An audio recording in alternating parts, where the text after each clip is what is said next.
புதிய நாளை நமக்கு தந்து நாசியில் சுவாசத்தை அவர் நமக்கு வைத்து புதிய நாளை காணும்படியாக கிருபை செய்த தேவனுக்கு மகிமை உண்டாகட்டும். கர்த்தருடைய வார்த்தைக்கு நேராக நம்மளுடைய கவனத்தை திருப்புவோம். அப்போஸ்தலனாகிய பவுல் எபேசியருக்கு எழுதின நிருபம் 4ஆம் அதிகாரம் 15வது வசனம். எடுத்தவர்கள் யாராவது சத்தத்தை உயர்த்தி வாசியுங்கள். எபேசியர் 4:15.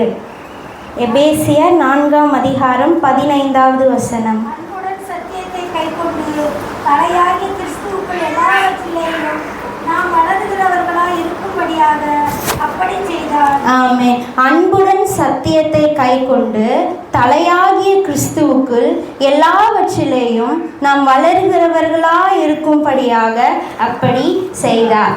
நம்மளுடைய சரீரத்தில் முக்கியமான பகுதினா எந்த பகுதி? தலையா, கையா, காலா? எந்த பகுதி?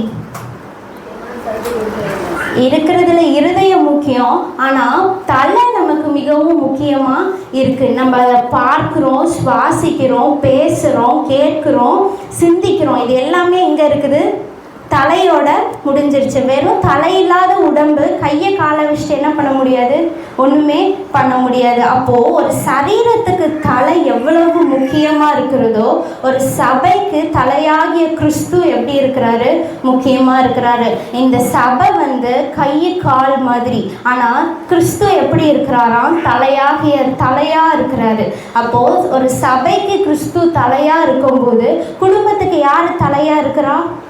குடும்ப தலைவன் தலையாக இருக்கிறார். எப்படி சபைக்கு கிறிஸ்து உயர்த்தி வைக்கப்பட்டிருக்கிறாரோ குடும்பத்துக்கு கணவரை தேவன் உயர்த்தி வைத்திருக்கிறார். ஸோ இந்த காரியத்தில் நம்ம பார்க்க போகிறது என்னன்னா, தலையாகிய கிறிஸ்துவை நம்ம என்ன பண்ணணும்? முன்னிறுத்தணும். ஒரு தலையில்லாத கிறிஸ்துவை நம்ம சபையில் நம்ம வைப்போமானால் கனமடையாது. கிறிஸ்துவ தலையாக வைக்காத சபை கனமடையாது. தலையாகிய கணவர் இல்லை அப்படின்னா குடும்பம் கனமடையாது.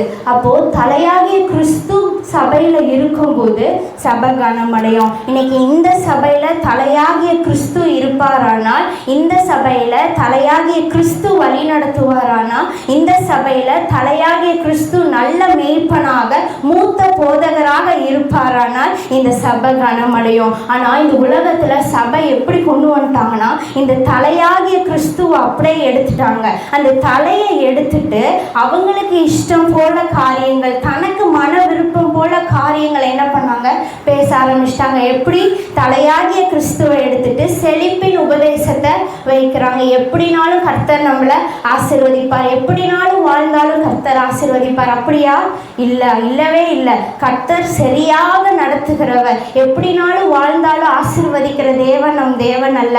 கிருபை உபதேசம் இன்னைக்கு அதிகமாக இருக்குது. நீங்கள் என்னன்னாலும் பாவம் செய்யுங்க, கர்த்தர் உங்களுக்காக மரித்துட்டாரு, முன்னாடியே உங்களுக்கு கரையம் செலுத்தப்பட்டாயிற்று. அப்போ நீங்கள் எவ்வளோ பாவத்தில் வேணால் இருந்துக்கலாம். இதெல்லாம் என்னது?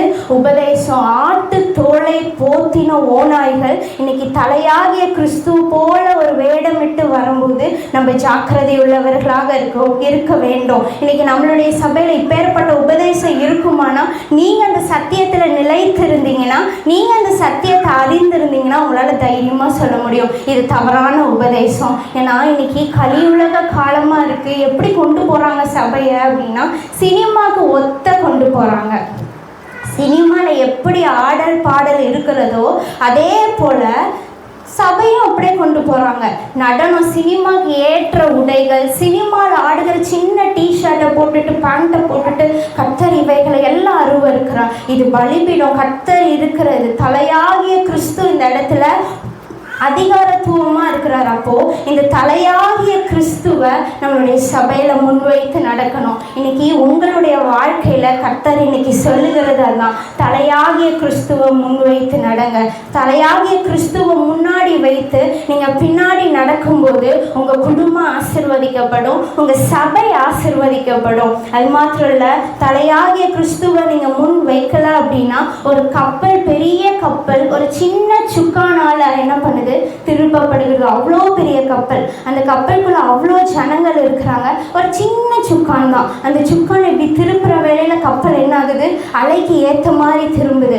தலையாகிய கிறிஸ்துவ ஒரு சுக்கானாக நம்ம குடும்பத்திலையும் சபையிலையும் வைக்கும்போது ஆவியானவர் நடத்துகிற வேலையில், ஆவியானவர் எந்த பக்கம் திருப்புறாரோ அந்த பக்கம் திரும்புகிற வேலையில் அந்த கப்பல் பாதுகாக்கப்படும். இல்லைன்னா கப்பல் உடைந்து அங்கே உள்ளே இருக்கிறவங்க என்ன பண்ணுவாங்க, சேதம் அடைகிறத நம்ம பார்க்க முடியும். இன்னைக்கு குடும்பத்தில் தலையாகிய கிறிஸ்துவ அலோவ் பண்ணுங்க.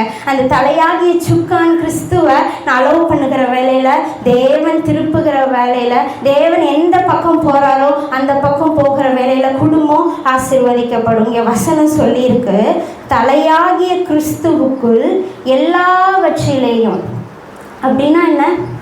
எல்லாவற்றிலேயும்னா நம்ம செய்கிற எல்லா காரியத்திலையும் நம்ம ஒரு அடியை எடுத்து வைக்கிறோம்னாலும் தலையாகிய கிறிஸ்துவ என்ன பண்ணணும், முன் வைக்கிறவர்களாக இருக்கணும். அதனால தான் வேதத்தில் அநேக இடங்களில் சொல்லப்பட்டிருக்கிறது, தேவன் மகிமைப்படும்படி எல்லாவற்றிலேயும் உங்கள் மூலம் கிறிஸ்து என்ன பண்ணணும், மகிமைப்பட வேண்டும். இன்னைக்கு நம்ம செய்கிற காரியங்கள், நம்ம பார்க்கிற பார்வை, நம்ம பேசுகிற வார்த்தைகள் நம் மூலமாக யார் மகிமைப்படணுமா, தேவன் மகிமைப்படணும். நம் மூலமா கர்த்தர் மகிமைப்படணும். எல்லாவற்றிலையும் நம்மளை நாமே விட்டு கொடுக்கிற வேலையில, எல்லாவற்றிலையும் இந்த தலையாகிய கிறிஸ்துவை நீங்க முன்வை மாத்திரம் இல்லை, இன்னொரு இடத்துல எல்லாவற்றிலையும் யோக்கியமாய் நடந்துனா என்ன, எல்லாவற்றிலும் நீங்க சரியா நடக்கணும். எல்லாவற்றிலையும் நம்ம சரியா நடக்கும்போது, இந்த தலையாகிய கிறிஸ்துவை நம்ம முன்வைத்து சரியாக நடக்கும்போது தேவன் நம்மளை ஆசீர்வதிக்க போதுமானவராக இருக்கிறார்.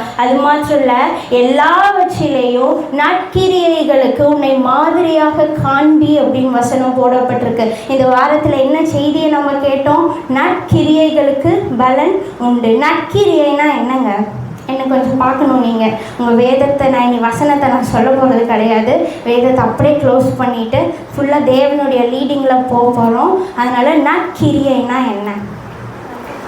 நன்மை செய்கிறது, ஒருத்தவங்களுக்கு உதவி செய்கிறது, இல்லாத நேரத்தில் கை கொடுக்கறது, இல்லாத நேரத்தில் தோள் கொடுக்கறது, இதெல்லாம் என்னது, நற்கிரியை. நற்கிரியைகளுக்கு பலன் உண்டு. அதனால தான் வார்த்தை கர்த்தர் இவ்விதமாக சொல்லுகிறார், எல்லாவற்றிலேயும் உன்னை நற்கிரியைகளுக்கு மாதிரியாக காண்பி. மாதிரியானா என்ன, ஒரு ரோல் மாடலாக உன்னை காண்பி.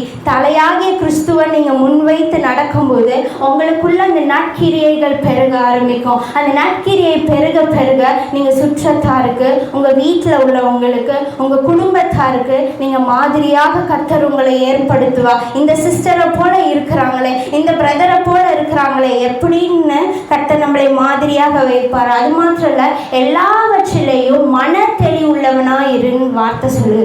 எல்லாவற்றிலையும் தலையாகிய கிறிஸ்துவை நீங்கள் முன்வைக்கும் போது ஒரு மன தெளிவை கர்த்தர் தருவா. ஒரு மந்தமான ஆவி இருக்காது, பயமான ஆவி இருக்காது, குழப்பத்தின் ஆவி இருக்காது.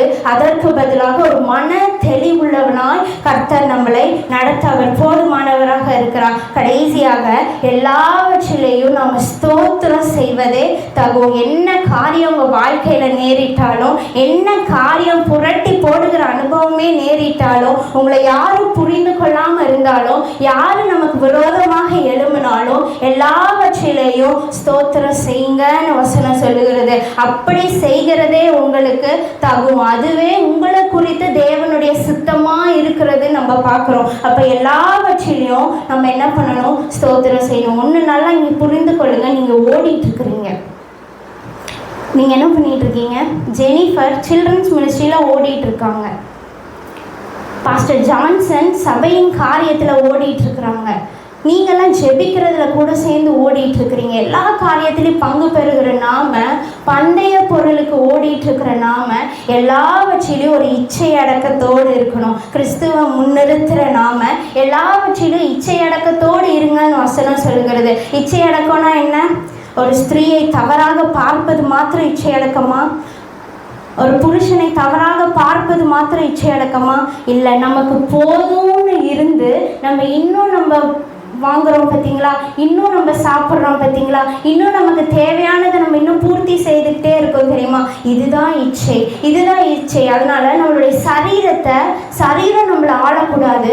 நம்ம சரீரத்தை என்ன பண்ணணும், ஆளணும். நம்மளை அடக்கி ஆளணும். போதும், எனக்கு போதும் என்ற மன ரம்மியத்தை கர்த்தர் இந்த காலை வேளையில நம்ம ஒவ்வொருவருக்கும் தருவாராக. அது மாத்திரம் இல்லை, யோபு எல்லாவற்றிலையும் கர்த்தர் அவனுக்குரிய எல்லாவற்றையும் எடுத்துட்டாரு. விளைநிலம், வாகனம், தன்னுடைய மகள் எல்லாவற்றையும் எடுத்த போதிலும் தன் உதடுகளினால் அவன் பாவம் செய்யவில்லையா. அதே இது இஸ்ரேல் ஜனங்களை எடுத்துக்கோங்களேன், எல்லாவற்றிலையும் தன்னுடைய புயத்தினால் அவர்களை நடத்தி கொண்டு வந்தாங்க. ஆனால் எல்லாவற்றிலையும் அவங்க முறுமுறுத்தாங்க. ஒன்றுமே இல்லாதப்போ யோபு உதடுனால பாவம் செய்யாத போது இஸ்ரேல் ஜனங்களை தன் கரத்தினால நடத்தி வந்த தேவனை எல்லா சூழ்நிலையிலும் அவங்க முறுமுறுத்தாங்க. இன்னைக்கு உங்களுடைய வாழ்க்கையை குறித்தோ, உங்கள் குடும்பத்தை குறித்தோ, உங்க வேலையை குறித்தோ, உங்களுடைய பொருளாதாரத்தை குறித்தோ ஒரு காலம் முறுமுறுக்காதீங்க. வாயினால முறுமுறுக்காதீங்க. கர்த்தர் இதுவரை நடத்தி வந்த தேவன், அவர் இனியும் உங்களை நடத்த போதுமானவர். இனியும் உங்க குடும்பத்தை நடத்த அவர் போதுமான தேவனாக அவர் இருக்கிறாரே. ஹல்லேலூயா. அது மாத்திரம் இல்ல, கடைசியாக பவுல் இவ்விதமாக சொல்லுகிறார், எல்லாவற்றிலையும் வளருங்கன்றாரு. எல்லாவற்றிலையும் வளருகிறவர்களாக இருங்க. உங்களுக்கு தெரியுமா, நாங்கள் கல்யாணத்துக்கு ஆனதுக்கு அப்புறமும் எங்களை ஒரு இடத்துல போட்டிருந்தாங்க. ஒரு கீழே நாங்கள் அசிஸ்டண்ட்டாக இருந்தோம்.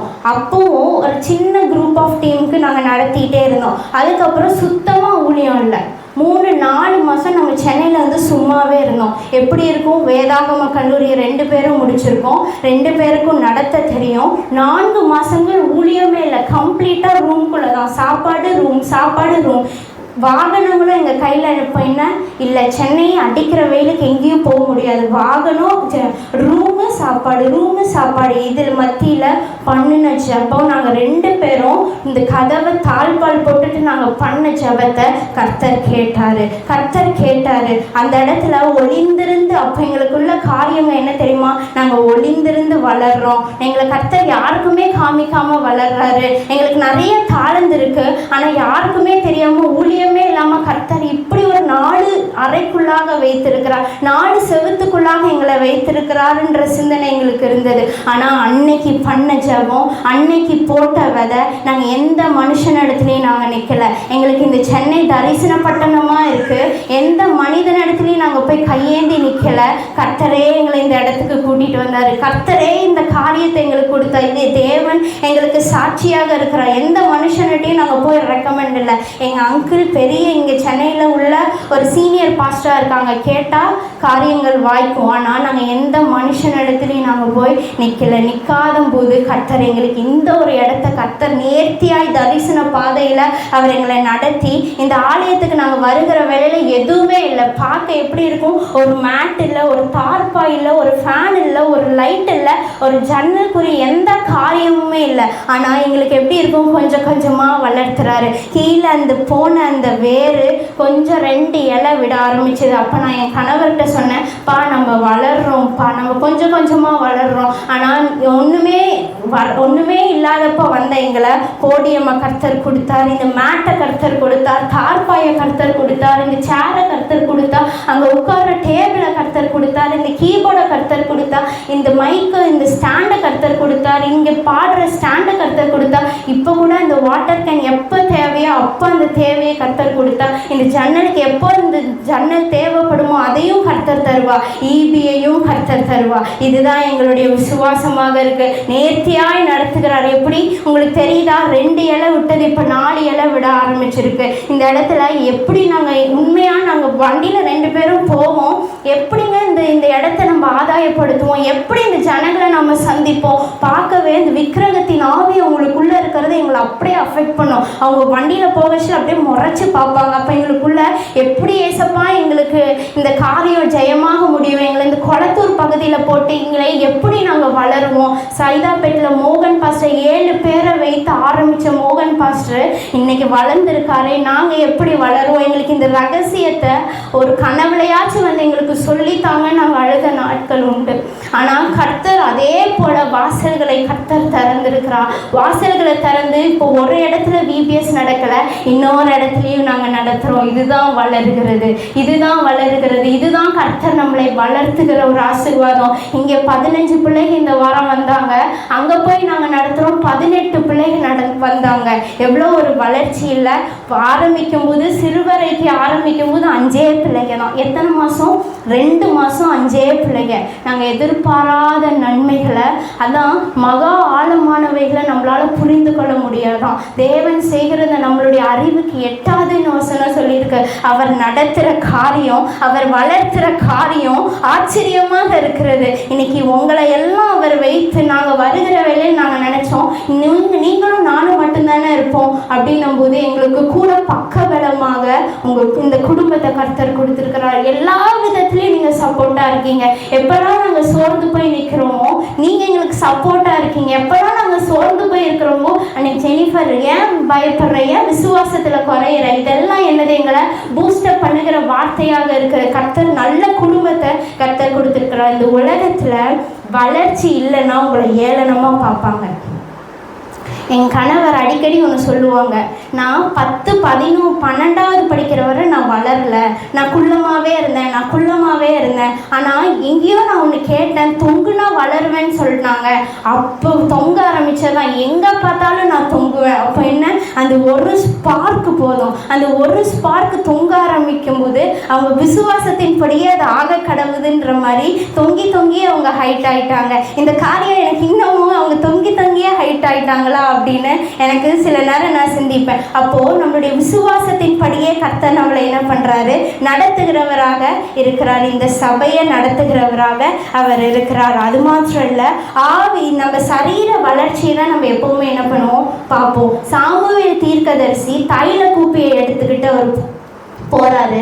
அப்போ எலியாவை பார்த்தோன்னே அவர் சொல்றாரு, இவனுடைய சரீர வளர்ச்சி சரியா இருக்கு, இவனுடைய சரீர வளர்ச்சி பர்ஃபெக்டா இருக்கு, இவன் தான் கர்த்தரால அபிஷேகம் பண்ணப்பட்டவன் ஆக்கும் அப்படின்றாரு. கன்ஃபார்மே பண்ணிட்டாரு. ஆனால் கர்த்தர் சொல்கிறார், நீயும் சரீர வளர்ச்சியை பார்க்குற, நான் அவனை புறக்கணித்தேன் அப்படின்னு. இன்னைக்கு நம்ம வெளி தோற்றத்தை நம்ம பார்த்து என்ன பண்ணிட்டோம், பழகிட்டோம். வெளி தோற்றம் முக்கியம்தான், ஹைட்டு நமக்கு முக்கியம்தான், வெயிட்டு நமக்கு முக்கியம்தான், அவன் பார்வைக்கு அழகாக இருப்பது முக்கியம்தான். ஆனால் கிறிஸ்தவத்தில் தேவனுடைய பார்வையில் ஆவிக்குரிய வாழ்க்கையில் நம்ம எப்படி வளர்ந்துருக்கிறோம், எந்த விதத்தில் வளர்ந்துருக்கோம், உள்ளான மனுஷன் எவ்வளவாய் வளர்ந்துருக்கிறான் என்பது கர்த்தர் அதை இந்த காலை வேளையில் உங்களிடத்துல கேட்கிறாரு. நீங்க பார்த்திருக்கீங்களா, ரட்சிக்கப்பட்டு 15 வருஷம் ஆயிருக்கும், இன்னும் அதே ஸ்வபாவம் இருக்கும். ரட்சிக்கப்பட்டு 15 வருஷம் ஞானஸ்தானம் எடுக்கிறதுனா என்ன, நீங்க மறுபடியும் பிறக்கிறீங்க, மறுபடியும் சின்ன பிள்ளையா நீங்கள் பிறக்கிறீங்க. ஆனால் அநேகர் என்ன பண்ணிடுறாங்க, அந்த சின்ன பருவத்திலே இருந்துடுறாங்க. எங்களுடைய பாப்பா ஜோரன் இருக்கான், இவங்க ஜேசன் இருக்கான், குட்டி பையன். 2 பசங்களும் பிறக்கச்சில் இவன் வயிற்றுக்குள்ளே தான் இருந்தான், வெளியே வரல. அந்த அவங்கவுங்க வந்துட்டு பேபி பார்ன் ஆகிட்டு போயிடுவாங்க. நான் மட்டும் அந்த ஹாஸ்பிட்டல்லே உட்காந்துருப்பேன். எல்லோரும் வழியோடு வருவாங்க, பிள்ளை பெற்று எடுத்துகிட்டு போயிடுவாங்க. கிட்டத்தட்ட 22-25 நாள் நான் ஹாஸ்பிட்டல்லே இருந்தேன். வெளியவும் அவள் வரல, உள்ளேயும் அவள் வளரல. டாக்டர் சொல்லிட்டாங்க, அவன் வளர மாட்டான், வயிற்றுக்குள்ளே தான் இருப்பான், பார்ப்போம், எதுக்கோ பார்ப்போம், வளர்றானான்னு பார்ப்போம் அப்படின்னு. ஆனால் அவன் பிறக்கச்சில் என்ன வெயிட் அன்னைக்கு இருந்தானோ அதே வெயிட்டு தான் இருந்தான். 1 கிராம் கூட அவன் என்ன பண்ணல, வளரல. அப்போது தூக்கச்சில் அவன் இத்தனோன்னு இருந்தான். எனக்கே பயமாக இருக்கும். ஏற்கனவே நான் சின்ன பிள்ளையை நான் தூக்க மாட்டேன். அப்போ இப்படி தூக்கச்சில் எனக்கு பயமாக இருக்கும். எப்படி நம்ம இதை ஹேண்டில் பண்ணுவோம், அதுக்கு எப்படி நம்ம பால் கொடுப்போம் அப்படின்னு ஒரு பயம், ஒரு பதட்டம் இருந்தது. ஆனால் இப்போது நல்லா ஒவ்வொரு நாளும் அவனுக்கு வளர்ச்சி என்ன பண்ண முடியுது, பார்க்க முடியுது. நேற்று நைட்டு அவன் அப்படியே குப்புறக்கப்படுத்தான். நான் சரிவாக தான் வச்சுருந்தேன், ஆனால் குப்புறக்கப்படுத்து கையை உள்ளே எப்பவும் மாட்டிக்கும். ஆனால் நைட்டு ஒரு 2 மணி இருக்கும், அவனே இந்த கையை அப்படியே எடுத்து தலையை அப்படி லைட்டாக தூக்குறான். அப்போ நான் இவங்க முடிச்சு பார்த்தாங்க, தலையை குப்புறக்கப்படுத்து தலையை தூக்குறான் அப்படின்ட்டு. அது ஒரு சந்தோஷமாக இருக்குது. ஒவ்வொரு வளர்ச்சி நமக்கு சின்ன பிள்ளைகளை பார்க்கும்போது எப்படி இருக்குது, சந்தோஷமாக இருக்குது. இன்றைக்கி இவன் பால் குடிக்கிறான். பால் குடிக்கிறதுலேருந்து இப்போ பவுடர் பால் குடிக்கிற ஒரு இம்ப்ரூவ்மெண்ட் ஆயிடுச்சு.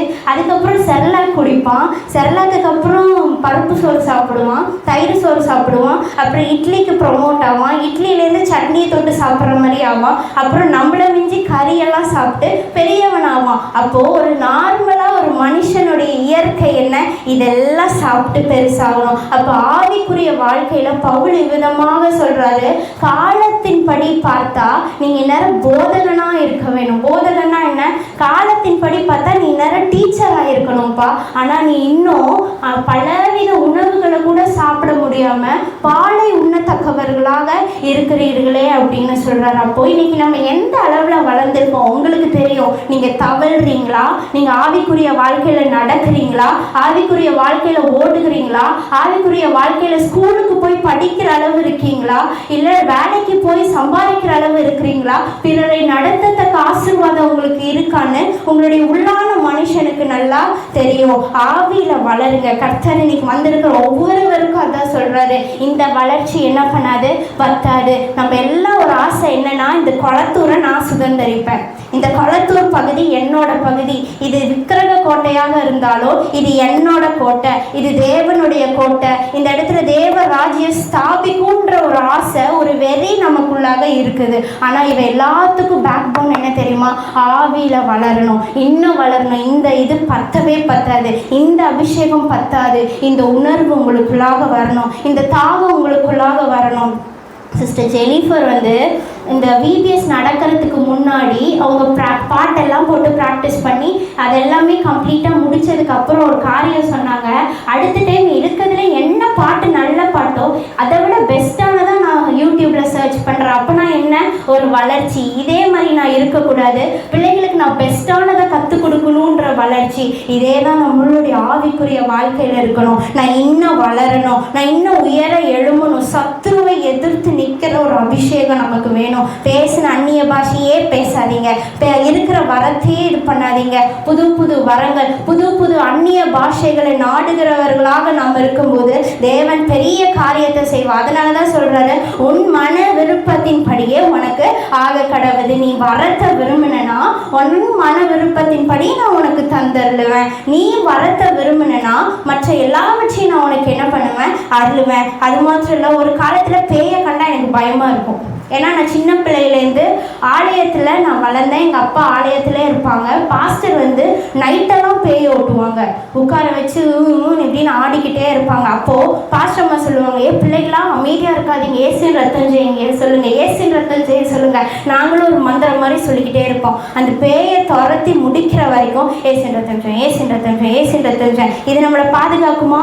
ஆனால் அப்போ இருக்கிற விசுவாசத்தில் அந்த பேய் உள்ள நுழையாது. அப்போது அப்படி பயந்து ஓடுற இன்னைக்கு கர்த்தர் எதிர்த்து ஜெபிக்கக்கூடிய ஒரு வளர்ச்சியை கர்த்தர் என்ன பண்றாரு? தராரு. என்னையா சோர்வுக்குள்ளாக்குற, என்னையா விழ வைக்க பார்க்குற, என்னையா குடும்பத்தில் பிரச்சனை உண்டாக்குற, உன்னை நான் எதிர்த்து ஜெபிப்பேன், உன்னை நான் கட்டி ஜெபிப்பேன். இதுதான் ஒரு வளர்ச்சி. ஜெபத்தில் ஒரு வளர்ச்சியை கொண்டு வாங்க. எப்பவும் போல ஜெபிக்காதீங்க. எப்பவும் போல அந்த 10 நிமிஷம் ஜெபம் வேண்டாம். அந்த 10 நிமிஷம் பண்ணாலும் போராடி ஜெபிங்க. சத்துரு நம்ம ஒரு நிமிஷம் கண்களை கர்த்தர் திறந்து விட்டாருன்னா நம்மளை சுற்றி இருக்கிற அத்தனை அந்தகார வல்லமைகளை நம்மளால் பார்க்க முடியும். ஆனால் கர்த்தர் அவைகளை செய்யலை. ஒரு நிமிஷம் அதை நீங்கள் யோசிக்கணும். உங்களுக்கு விரோதமாக எதிர்த்து நிற்கிறது நிறைய இருக்குது. நீங்கள் சும்மா அந்த இடத்துக்கு வரல. சுற்றியும் விற்கிறங்க கோட்டை.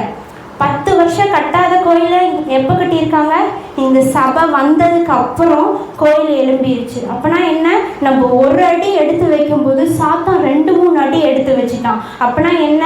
அந்த இடத்த நீங்கள் உள்ளே வர்றதுக்கு முன்னாடி அந்த கோயிலை தாண்டி தான் நம்ம சபைக்கு வரணும். கோயிலில் கேட்டை தாண்டி தான் நம்ம சபைக்கு வரணும். அங்கே உள்ள ஆவிகளை தாண்டி தான் நம்ம சபைக்கு வரணும். தடைகளை உடைத்து ஜெபிங்க. தடைகளை உடைத்து ஜெபிக்கும் போது கர்த்தர் ஆசீர்வாதத்தை நமக்கு தருவார். அது மாத்திரம் இல்லை, பூமியில் வளர வளர நம்ம இன்னும் பரிபூரணமாகும். பரிபூர்ணம் ஆயிட்டோன்னு வைங்களேன், இந்த பூமியில் நமக்கு வேலையே இல்லை.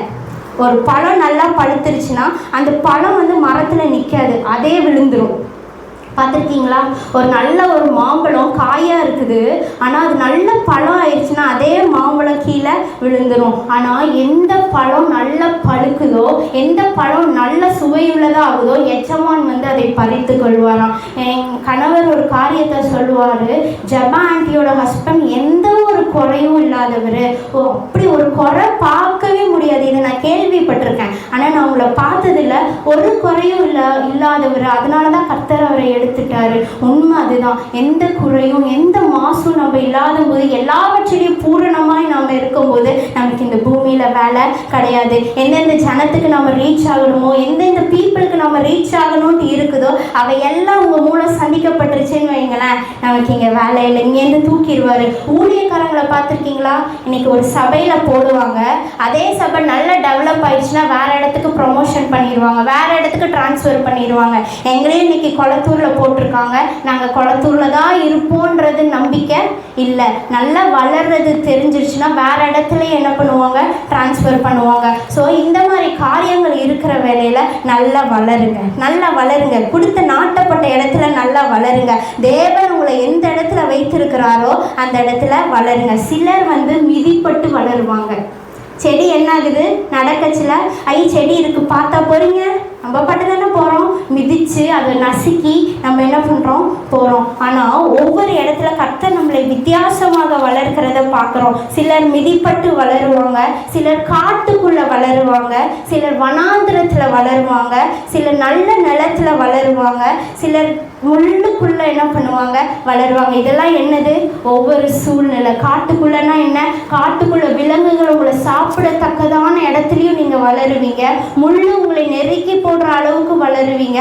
இதெல்லாம் நம்ம குடும்ப சூழ்நிலையாக இருக்கலாம், மற்றும் வெளி காரியங்களாக இருக்கலாம். நீங்கள் சோர்ந்து போகாதீங்க, தொடர்ந்து வளருங்க. அந்த அபிஷேகம் உங்களுக்குள்ளாக இன்னும் வளரட்டும். தேவனுடைய ஆவி இன்னும் உங்களுக்குள்ளாக அதிகமாக ஊற்றப்படட்டும். அதற்காக தான் நாம் அழைக்கப்பட்டோம். மந்தமாக உட்கார்றதுக்கு தேவன் நம்மளை அழைக்கவே இல்லை. இந்த எபேசியரை வாசிங்கன்னா தெரியும், தேவன் எப்படி உங்களை அழைத்தாரு, எப்படி உங்களை முன்குறித்திருக்கிறார், எப்படி தாம் அபிஷேகம் பண்ணினவருக்கு ஏற்கனவே காரியங்களை ஆயத்தம் பண்ணி இருக்கிறா, எப்படி நம்ம வாழணும்னு எபேசியர்ல போட்டிருக்கு. நேரம் கிடைச்சதுன்னா வீட்டில் போய் எபேசியரை உட்காந்து வாசிங்க. அழகான நிருபம். பவுல் இதை ஜெயிலில் இருக்கச்சுல எழுதினார். சிறையில் இருக்கும்போது அவர் 3 வருஷம் இந்த எபேசில் ஊழியம் செய்ததை நினைச்சு ஜெயிலில் உட்காந்து இந்த காரியத்தை எழுதுறாரு. வாசிச்சு பாருங்க, உங்க ஆவியை அது உயிர்ப்பிக்கும். என் ஆவியை இந்த எபேசியர் உயிர்ப்பிக்குமானா உங்க ஆவியையும் என்ன பண்ணும், உயிர்ப்பிக்கும். வசன விதமாக சொல்லுகிறது, கடைசியாக அன்புடன் சத்தியத்தை கை கொண்டு தலையாகிய கிறிஸ்துவுக்குள் எல்லாவற்றிலேயும் நாம் வளருகிறவர்களாக இருக்கணும். அன்போடு சத்தியத்தை என்ன பண்ணணுமா சொல்லுங்க. அன்போடு சத்தியத்தை கை கொண்டு, அப்பனா என்ன, அன்போடு ஒரு லவ்வோடு சத்தியத்தை கை கொண்டு. என் கணவர் எனக்கு பிடிச்சதுன்னா ஒரு லவ் எனக்கு இருக்கும். என் கணவருக்கு பிடிச்சதை நான் செய்வேன். என் கணவருக்கு முன்னாடியே சட்டையெல்லாம் அயன் பண்ணி வைப்பேன். இதெல்லாம் என்னது, நான் உங்களை நேசிக்கிறேன், நான் உங்களை நேசிக்கிறேன் நான் சொல்லிட்டு இருக்கோம். கிரியையில் நம்ம என்ன பண்ணுறோம், காட்டுறோம். என் கணவருக்கு இந்த ஆகாரம் பிடிக்கும், என் கணவருக்கு புளிக்குழம்புனா ரொம்ப பிடிக்கும், எனக்கு புளிக்குழம்பு வச்சுதா அப்படின்றாங்க.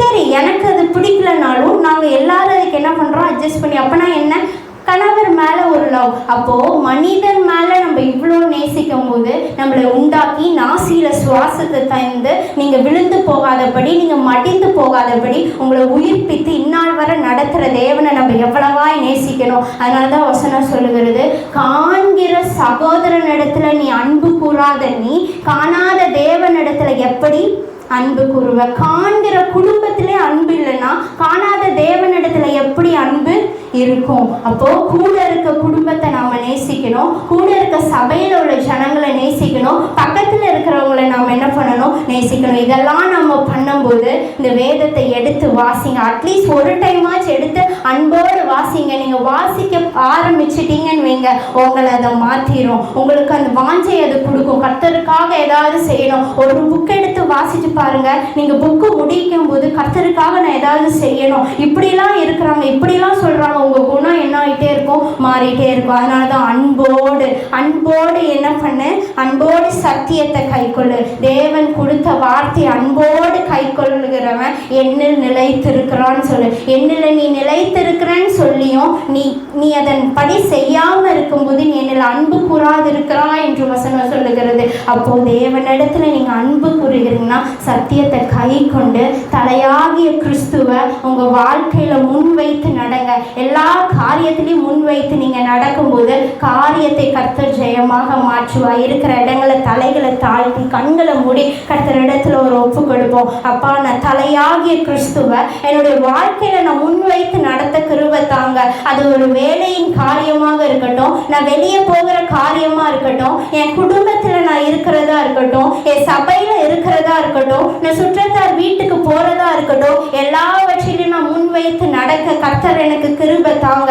நல்ல நற்கிரியையை செய்ய என் கரங்களை கர்த்தர் திடப்படுத்துவீராக ஜெபிக்கிறேன். நல்ல மன தெளிவை கர்த்தர் எனக்கு கொடுங்க. எல்லா குழப்பங்களும் என்னை விட்டு நீங்கட்டும். நம்ம கிறிஸ்துவ தலையாகிய கிறிஸ்துவ முன் வைத்து நடக்க ஒரு மன தெளிவை கர்த்தர் தருவா. எல்லாவற்றிலும் நான் ஸ்தோத்திரம் செலுத்த கர்த்தர் எனக்கு உதவி செய்வீராக ஜெபிக்கிறோம். கடைசியாக எல்லாவற்றிலையும் நான் வளர உதவி செய்யுங்கப்பா. இருக்கிற அபிஷேகத்துல இல்ல, இதை விட அதிகமான அபிஷேகம், இதை விட இரட்டத்தனையான அபிஷேகம் தேவனுடைய ஆவிய மேல ஊற்றப்பட்டதா. புது புது அந்நிய பாஷை, நவமான பாஷைகளை நான் பேசி என்ன நானே கர்த்தருக்குள்ள பூரணப்படுத்திக் கொள்ள கர்த்தர் எனக்கு கிருபைகளை தருவீராக நான் ஜெபிக்கிறேன்ப்பா. அது மாத்திரம் இல்ல, அன்போடு சத்தியத்தை கைக்கொள்ள, அன்போடு தேவனிடத்துல நான் நேசிக்க, அன்போடு தேவனுடைய வார்த்தைக்கு நான் செவி கொடுக்க கர்த்தர் எனக்கு கிருபை தாங்கப்பா. அது சில நேரம் அதன்படி நடக்க எனக்கு கடினமா இருக்கு. கர்த்தர் எனக்குள்ளாக அந்த பலனை தாங்க, நடக்கக்கூடிய பலனை கர்த்தர் தருவீராக.